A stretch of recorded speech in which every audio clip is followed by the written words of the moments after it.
Scandal नहीं मास rape है।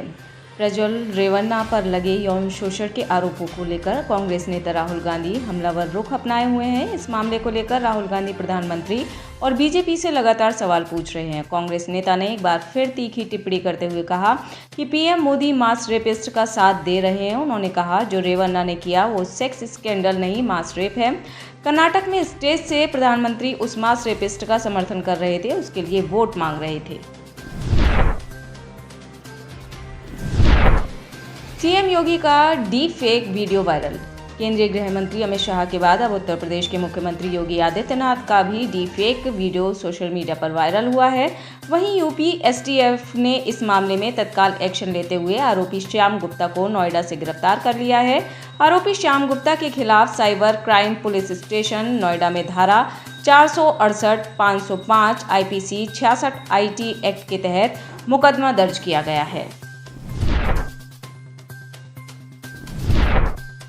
गोलियों की तड़तड़ाहट से दहला बिहार शरीफ में गुरुवार को 1 दर्जन से अधिक बदमाशों ने 25 से 30 राउंड फायरिंग की घटना को अंजाम दिया है। इससे इलाके में दहशत का माहौल हो गया है। फायरिंग की आवाज से लोगों में भय व्याप्त हो गया है। घटना की सूचना मिलने के बाद भारी संख्या में पुलिस बल मौके पर पहुंचे। बदमाशों ने फायरिंग करते हुए मौके से भाग निकले। सभी बदमाश अपने अपने चेहरे ढके हुए थे। पूरा मामला लहेरी थाना इलाके के काशी तकिया मोहल्ले का है। दिल्ली में सिग्नेचर ब्रिज के पास एनकाउंटर। दिल्ली के सलीमपुर इलाके में मार्च महीने में अरबाज नाम के एक युवक की हत्या कर दी गई थी और साथ ही इस घटना में एक युवक को गोलियां लगी थी। पुलिस ने घटना से जुड़े 3 आरोपियों को गिरफ्तार कर लिया था। वहीं गुरुवार सुबह इस हत्याकांड के चौथे आरोपी उमर को भी ट्रैप लगाकर गिरफ्तार कर लिया गया है। पुलिस ने उसके पास से 7.65 mm की एक पिस्टल बरामद की है। दिल्ली पुलिस ने बताया कि गुरुवार सुबह उसने पुलिस को देखते हुए गोलियां चला दी और जवाबी कार्रवाई में घायल हो गया। देवरानी जेठानी का ससुर से होगा मुकाबला। हरियाणा में लोकसभा चुनाव के छठे चरण में 25 मई को 10 लोकसभा सीटों पर मतदान होना है, जिसको लेकर सभी राजनीतिक पार्टियों के प्रत्याशी जोर शोर से चुनाव प्रचार में लगे हैं। लेकिन हरियाणा की एक ऐसी लोकसभा सीट है जहां देवरानी जेठानी और ससुर में मुकाबला होगा। दरअसल हरियाणा की हिसार लोकसभा सीट पर बीजेपी की तरफ से जहां रणजीत चौटाला चुनाव लड़ रहे हैं, तो वहीं जेजेपी की तरफ से नैना चौटाला और इनेलो की तरफ से सुनैना चौटाला मैदान में है। नैना चौटाला और सुनैना चौटाला में देवरानी जेठानी है। उधारी की रकम मांगने पर जानलेवा हमला। राजस्थान के बालोतरा जिले में सनसनीखेज घटना सामने आई है। पैसे के लेन देन में बदमाशों ने मजदूर का धारदार हथियार से आधा गला रेत दिया। खून से लथपथ मजदूर को अस्पताल पहुंचाया गया। अस्पताल में मजदूर की हालत नाजुक बनी हुई है। पीड़ित का जोधपुर के मथुरा दास माथुर अस्पताल में इलाज चल रहा है। बालोतरा थाना क्षेत्र की घटना से चारण समाज में आक्रोश फैल गया। पीड़ित प्रतापदान के परिजनों ने पुलिस पर लापरवाही के आरोप लगाया है। बताया जा रहा है कि आरोपियों के खिलाफ नामजद शिकायत पर पुलिस ने कार्रवाई नहीं की। तानाशाही ताकतों के आगे झुकना आदिवासियों के डीएनए में नहीं है। झारखंड के पूर्व मुख्यमंत्री हेमंत सोरेन की पत्नी कल्पना सोरेन ने केंद्र और बीजेपी पर जमकर हमला बोला है। कल्पना सोरेन ने गुरुवार 2 मई को कहा कि उनके पति हेमंत सोरेन की गिरफ्तारी अप्रत्याशित थी और इससे जेएमएम और परिवार को झटका लगा। जेएमएम नेता कल्पना सोरेन ने कहा कि तानाशाही ताकतों के आगे झुकना आदिवासियों के डीएनए में नहीं है और हेमंत सोरेन मजबूत होकर उभरेंगे।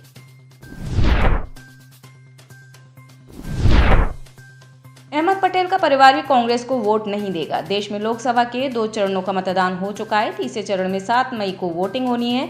इसको लेकर चुनाव प्रचार तेजी पर है। इस दौरान खूब सियासी वार किए जा रहे हैं। गुजरात के बनासकांठा के डीसा में बुधवार को प्रधानमंत्री नरेंद्र मोदी ने कांग्रेस और इंडिया गठबंधन पर जमकर निशाना साधा। उन्होंने कहा कि आज कांग्रेस के नेताओं की स्थिति ऐसी हो गई है कि वो अपने ही उम्मीदवारों को वोट नहीं दे पाएंगे।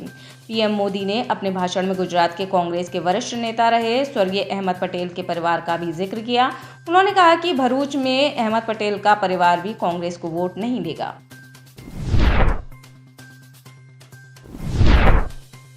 बीजेपी ने काटा बृजभूषण शरण सिंह का टिकट। उत्तर प्रदेश की केसरगंज लोकसभा सीट से निवर्तमान सांसद बृजभूषण शरण सिंह का टिकट काट दिया। बीजेपी उनकी जगह बेटे करण भूषण सिंह को टिकट दिया। हालांकि पार्टी की ओर से अब तक इसका ऐलान नहीं हुआ है, लेकिन इससे पहले राष्ट्रीय लोकदल के नेता रोहित अग्रवाल ने बड़ा दावा किया है। रोहित अग्रवाल रालोद के प्रवक्ता हैं और जयंत चौधरी के करीबी नेताओं में शामिल है। रोहित अग्रवाल ने दावा किया है कि केसरगंज सीट से ब्रजभूषण शरण सिंह का टिकट कट गया है। इसके साथ ही उन्होंने कहा कि रालोद ने महिला अस्मिता को लेकर जो वादा किया था उसे निभाया है।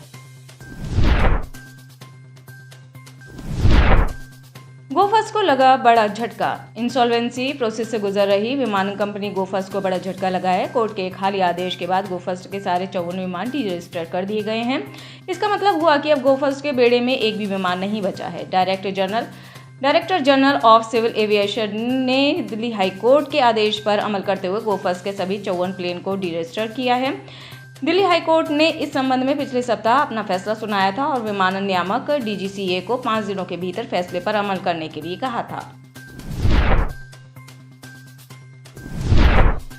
मेक्सिको में मिला सबसे गहरा ब्लू होल। मेक्सिको के चेतुमल खाड़ी में दुनिया का सबसे गहरा ब्लू होल मिला है। इसके विशाल आकार के बारे में फ्रंटियर्स इन मरीन साइंस में जानकारी दी गई है।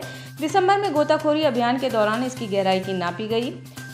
गोताखोरों ने ब्लू होल को नापने के बाद बताया कि यह 6 सतह से 1380 फीट गहरा है। यह गहराई शिकागो के प्रतिष्ठित ट्रम्प टावर के बराबर है। वैज्ञानिकों ने बताया कि यह ब्लू होल अनदेखे समुद्री जीवन का आश्रय स्थल हो सकता है, जिसकी खोज की जा रही है।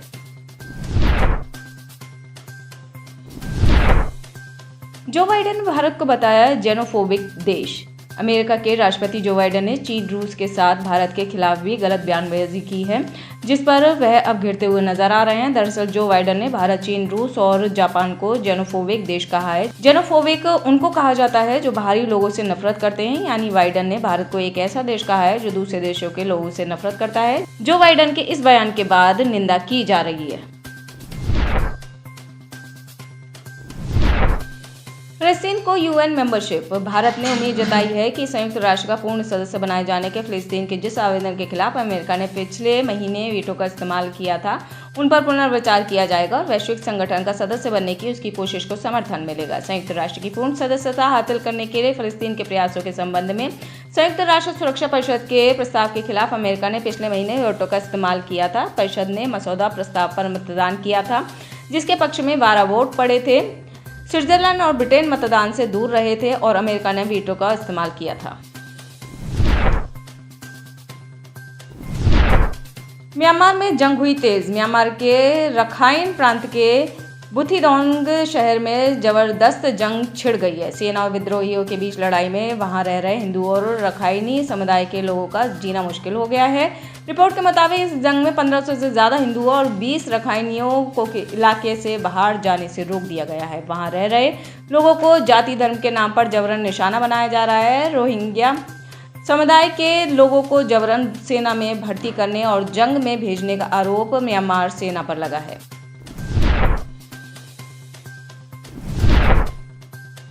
बॉयकॉट कैंपेन से खफा है मालदीव के लोग। मालदीव के लोगों और भारतीयों के बीच लड़ाई हुई है। इस झड़प में 2 लोगों के जख्मी होने की खबर है। पुलिस ने इस घटना के बाद एक स्थानीय को हिरासत में लिया है। खबर में ये भी बताया गया है कि दोनों समूहों के बीच ये झड़प माले से लगभग 7 किलोमीटर उत्तर पूर्व में हुलहुमले के सेंट्रल पार्क में रात को लगभग 9 बजे हुई थी।